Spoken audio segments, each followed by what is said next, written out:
Olá, saudações a você, querido inscrito e ouvinte, que está a prestigiar o meu trabalho. Na audição de hoje um conto de Machado de Assis, nomeado O Segredo do Bonzo. Publicado no ano de 1882.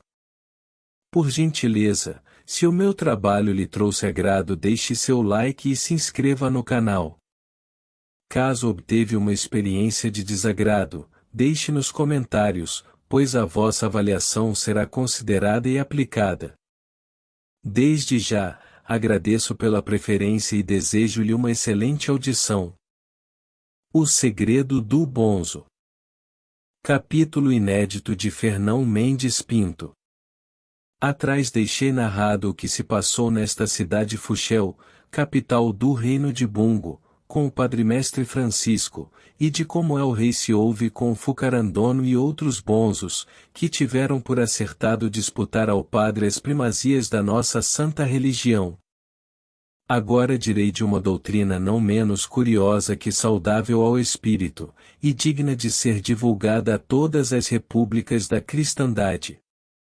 Um dia, andando a passeio com Diogo Meireles, nesta mesma cidade Fuxel, naquele ano de 1552, sucedeu deparar-se-nos um ajuntamento de povo, à esquina de uma rua, em torno a um homem da terra, que discorria com grande abundância de gestos e vozes.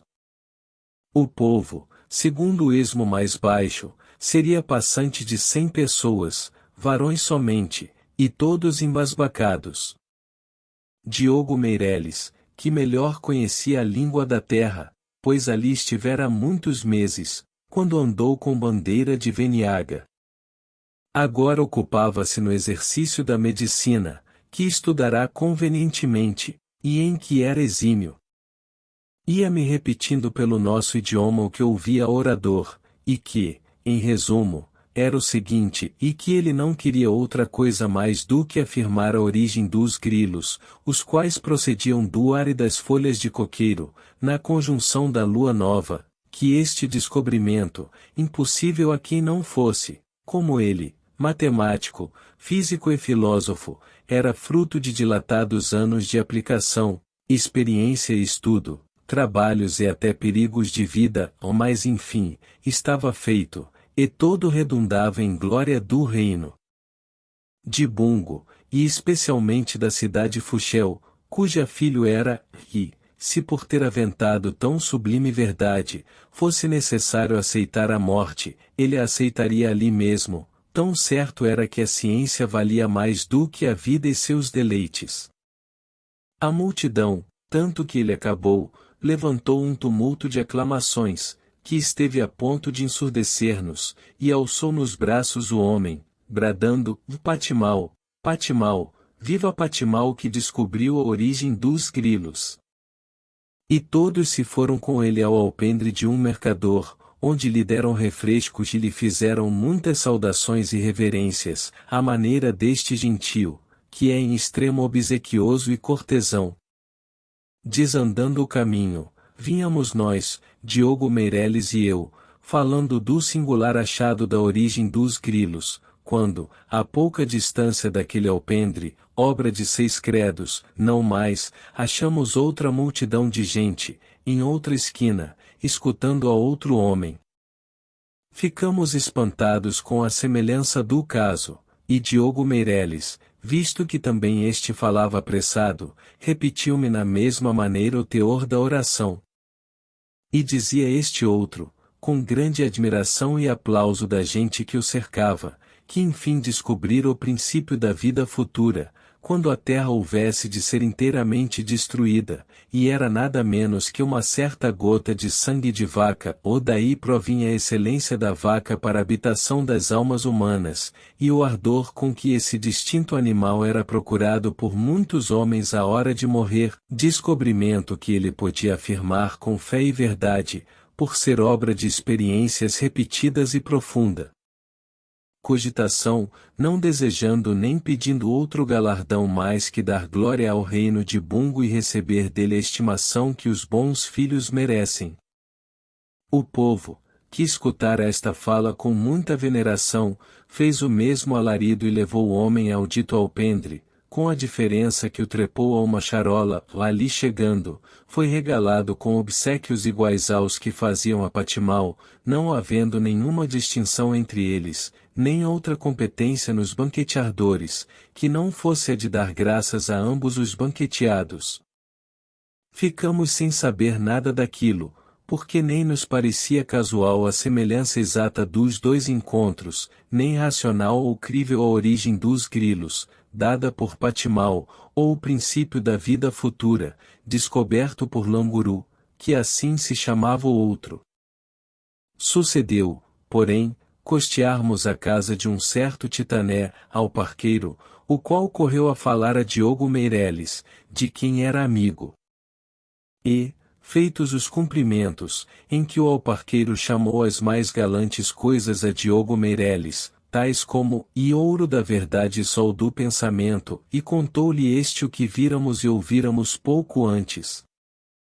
Ao que Titané acudiu com grande alvoroço, e pode ser que eles andem cumprindo uma nova doutrina, dizem que inventada por um bonzo de muito saber, morador em umas casas pegadas ao Monte Coral.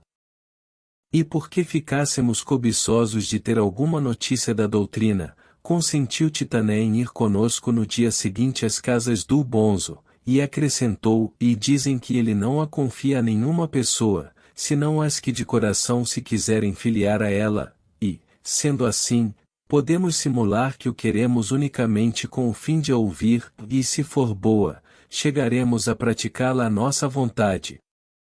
No dia seguinte, ao modo concertado, fomos às casas do dito bonzo, por nome Pomada, um ancião de 108 anos, muito lido e sabido nas letras divinas e humanas, e grandemente aceito a toda aquela gentilidade, e por isso mesmo mal visto de outros bonzos, que se finavam de puro ciúme.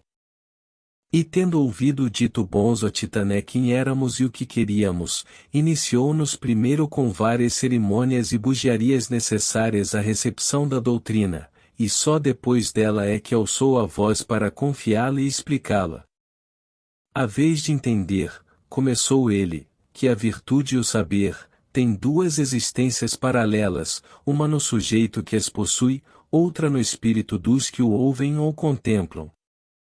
Se puserdes as mais sublimes virtudes e os mais profundos conhecimentos em um sujeito solitário, remoto de todo contato com outros homens, é como se eles não existissem.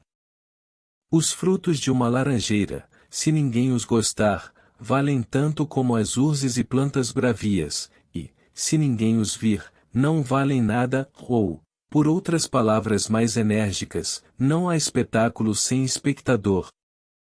Um dia, estando a cuidar nestas coisas, considerei que, para o fim de alumiar um pouco o entendimento, tinha consumido os meus longos anos, e, aliás, nada chegaria a valer sem a existência de outros homens que me vissem e honrassem, e então cogitei se não haveria um modo de obter o mesmo efeito, poupando tais trabalhos, e esse dia posso agora dizer que foi o da regeneração dos homens, pois me deu a doutrina salvadora. Neste ponto, afiamos os ouvidos e ficamos pendurados da boca do bonzo, o qual, como lhe dissesse Diogo Meireles que a língua da terra me não era familiar, ia falando com grande pausa, porque eu nada perdesse. E continuou dizendo, e mal podeis adivinhar o que me deu ideia da nova doutrina, foi nada menos que a pedra da lua, essa insigne pedra tão luminosa que, posta no cabeço de uma montanha ou no píncaro de uma torre, dá claridade a uma campina inteira, ainda mais dilatada. Uma tal pedra, com tais quilates de luz, não existiu nunca, e ninguém jamais a viu, mas muita gente crê que existe mais de um dirá que a viu com os seus próprios olhos. Considerei o caso, e entendi que, se uma coisa pode existir na opinião, sem existir na realidade, e existir na realidade, sem existir na opinião, a conclusão é que das duas existências paralelas a única necessária é a da opinião, não a da realidade, que é apenas conveniente. Tão depressa fiz este achado especulativo, como dei graças a Deus do favor especial, e determinei-me a verificá-lo por experiências, o que alcancei, em mais de um caso, que não relato, por vos não tomar o tempo. Para compreender a eficácia do meu sistema, basta advertir que os grilos não podem nascer do ar e das folhas de coqueiro, na conjunção da lua nova, e por outro lado, o princípio da vida futura não está em uma certa gota de sangue de vaca, mas Patimal e Languru, varões astutos, com tal arte souberam meter estas duas ideias no ânimo da multidão, que hoje desfrutam a nomeada de grandes físicos e maiores filósofos, e têm consigo pessoas capazes de dar a vida por eles. Não sabíamos em que maneira dessemos ao bonzo as mostras do nosso vivo contentamento e admiração. Ele interrogou-nos ainda algum tempo, compridamente, acerca da doutrina e dos fundamentos dela, e depois de reconhecer que a entendíamos, incitou-nos a praticá-la, a divulgá-la cautelosamente, não porque houvesse nada contrário às leis divinas ou humanas, mas porque a má compreensão dela podia daná-la e perdê-la em seus primeiros passos, e enfim, despediu-se de nós com a certeza, e são palavras suas, de que abalávamos dali com a verdadeira alma de pomadistas, denominação esta que, por se derivar do nome dele, e era em extremo agradável. Com efeito, antes de cair a tarde, tínhamos os três combinado em pôr por obra uma ideia tão judiciosa como lucrativa, pois não é só lucro o que se pode haver em moeda, senão também o que traz consideração e louvor, que é outra e melhor espécie de moeda, conquanto não dê para comprar damascos ou chaparias de ouro.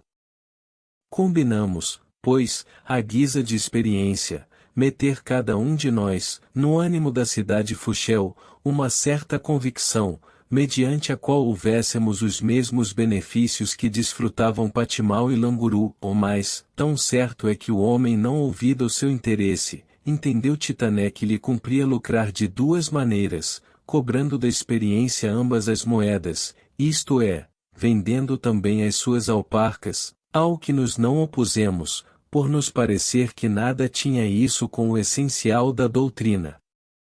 Consistiu a experiência de Titané em uma coisa que não sei como diga para que a entendam.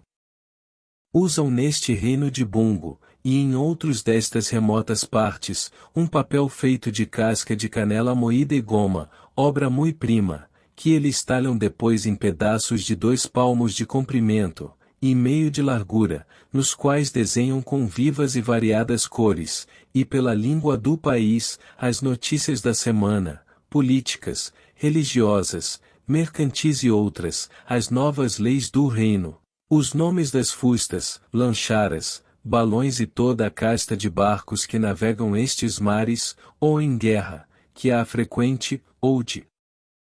veniaga. E digo as notícias da semana, porque as ditas folhas são feitas de 8 em 8 dias, em grande cópia, e distribuídas ao gentio da terra, a troco de uma espórtula, que cada um dá de bom grado para ter as notícias primeiro que os demais moradores. Ora, o nosso Titané não quis melhor esquina que este papel, chamado pela nossa língua vida e claridade das coisas mundanas e celestes, título expressivo, ainda que um tanto derramado.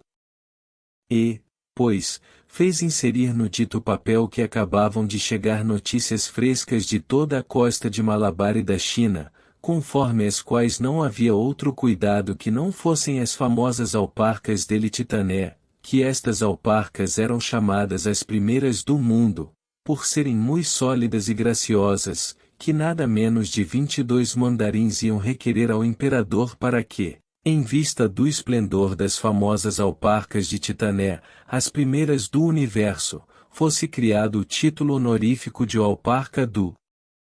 Estado, para a recompensa dos que se distinguissem em qualquer disciplina do entendimento, que eram grossíssimas as encomendas feitas de todas as partes, às quais ele Titané ia acudir, menos por amor ao lucro do que pela glória que dali provinha à nação, ou não recuando, todavia, do propósito em que estava e ficava de dar de graça aos pobres do reino umas 50 corjas das ditas alparcas, conforme já fizera declarar a ele e o repetia agora, e enfim, que apesar da primazia no fabrico das alparcas,